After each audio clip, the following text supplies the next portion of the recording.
Gegensätze ziehen, passen sich an. Kapitel 25. Sing. Seine Sicht. Die riesigen Fässer mit Alkohol und die verschiedensten Gerichte werden auf Deck geschleppt und aufgebaut, während einige der Crewmitglieder ungeduldig auf ein Wort von Trafalgar warten, statt mitzuhelfen.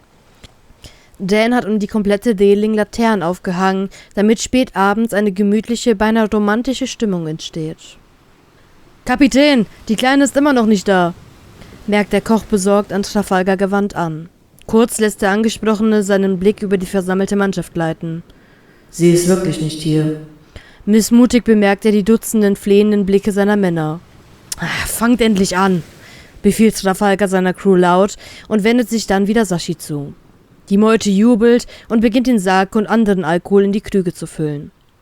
»Ich gehe sie holen.« Sashi nickt leicht und bekommt im nächsten Moment einen Sake-Krug von Penguin in die Hand gedrückt. »Ich warte auf meine Schwester«, hört Law ihn noch ablehnen, bevor die massive Tür ins Schloss fällt und diese ihn somit von dem gesamten Lärm auf Deck abschirmt. »Wo könnte sie denn sein?« Erst in der Küche, im Gemeinschaftsraum und Trainingsraum gesucht, geht Law nun den Gang zu ihrer Kajüte entlang. Über sich selbst den Kopf schüttelnd, dass er wirklich nicht zuerst in ihrer eigenen Kajüte nachgesehen hatte, bleibt er vor dieser nun stehen. Gerade als er an der Tür klopfen möchte, hört er dumpf ihre Stimme. »Sie singt«, stellt er überrascht und interessiert fest. Vorsichtig und leise drückt er die Klinke runter und öffnet die Tür einen Spalt weit. I've been standing at the edge of the water long as I can remember. Vernimmt er ihre Stimme nun klar. Sie klingt liebevoll und wohlig, aber auch kräftig und beeindruckend. Sie trifft jeden Ton. I could be the perfect daughter, but I come back to the water, no matter how hard I try. Ruhig setzt sich der Arzt auf den Boden, lehnt sich gegen die Wand und schließt entspannt die Augen. »Sie singt wirklich gut.«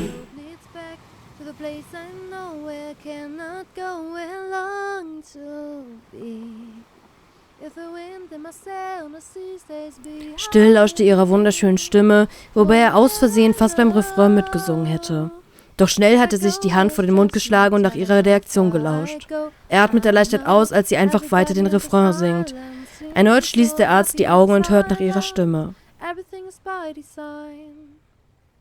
I know everybody on this island has a role on this island, so maybe I can roll with mine.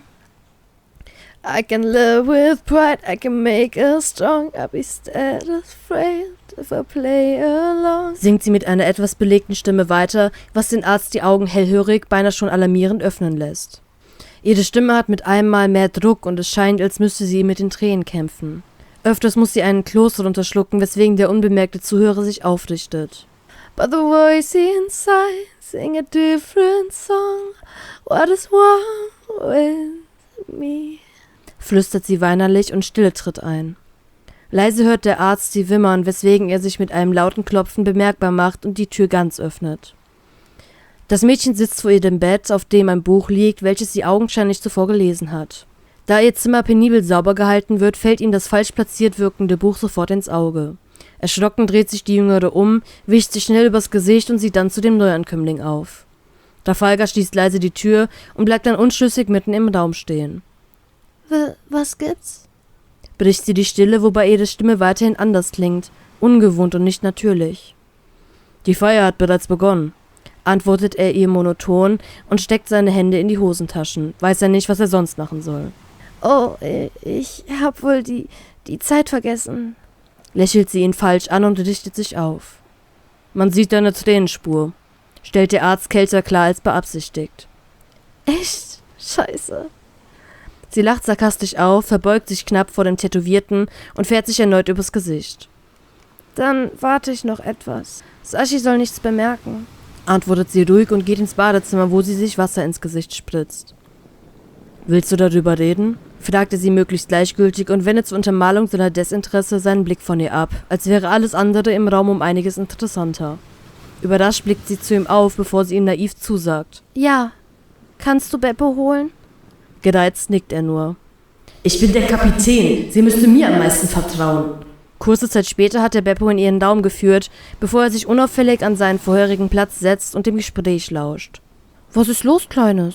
Hört er den Bären besorgt fragen. Teddy, was ist Liebe? Stellt sie prompt die Gegenfrage. Was? Folgt nur die intelligente Antwort des Bären. Sashi meinte, ich definiere Liebe falsch. Meine Mom sagte auch, es gäbe verschiedene Arten von Liebe. Und selbst dieses blöde Buch scheint mehr zu wissen als ich. Motzt sie und Trafalgar hört sie auf und ab gehen, bevor ein dumpfer Knall ihn unmerklich zusammenzucken lässt.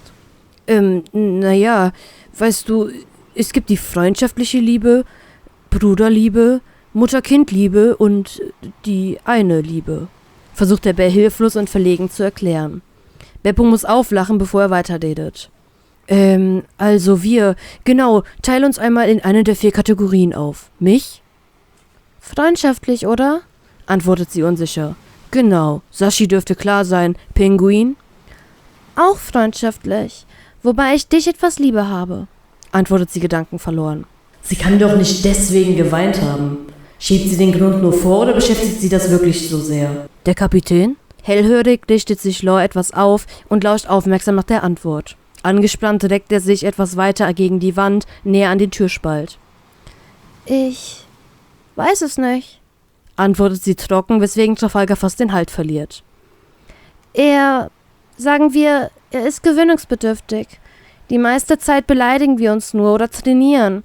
Und wenn er mal nett ist, zerstört er es wieder mit dieser Maske der Kälte und Einsamkeit. Ich weiß absolut nichts über ihn, beginnt sie, als würde sie jemanden belehren, und bei jedem Wort wird Laws Laune schlechter und schlechter. Gerade will er sich aus dem Staub machen, um nicht weiter negative Kommentare gegen den Kopf geknallt zu bekommen, als sie weiterspricht. Aber andererseits bemerkt er als erstes, wenn ich Probleme habe, ist komischerweise immer da, wenn ich jemanden brauche. Ich habe großen Respekt vor ihm und ich vertraue ihm. Der Arzt hat keine Gedanken dafür, sich mit ihrer Stimmlage auseinanderzusetzen, zählt nur, was sie gesagt hat und nicht wie. Damit sie mit folgenden Worten nicht seine gute Laune zerstört, klopft er an die Tür. »Kommt ihr endlich? Sashi wartet«, meint er trocken, schließt die Tür und geht schief grinsend wieder an Deck. Warum ihre Worte seine Laune so sehr beeinflussen können, kommt ihm gar nicht erst als Frage in den Kopf.